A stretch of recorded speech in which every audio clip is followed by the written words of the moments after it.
বেশ কয়েকদিন আগে নিউজ চ্যানেলগুলোতে দেখাচ্ছিল যে ক্লাস 1 থেকেই সেমিস্টার পদ্ধতি চালু হবে। 1-2। আজকে মমতা বন্দ্যোপাধ্যায়, বাংলার মুখ্যমন্ত্রী, পশ্চিমবাংলার মুখ্যমন্ত্রী মমতা বন্দ্যোপাধ্যায় সাংবাদিক সম্মেলনে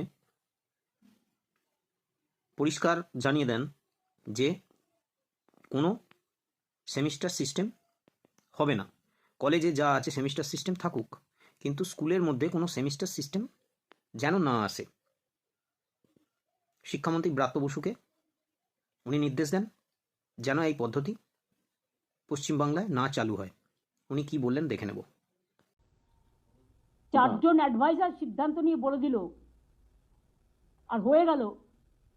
বাচ্চাগুলোর আমি চাই ভার কমাতে, তাদের ব্যাগ কমাতে। ওদের যদি আমরা ভার বাড়িয়ে দিই, এমনিতেই পড়াশোনার ভার এখন খুব বেশি, ওইটুকু বাচ্চারা কথা বলতেই পারে না, টুইঙ্কেল টুইঙ্কেল লিটল স্টার বলতে পারে না, তাদের পড়ানো হয়, শেখানো হয়।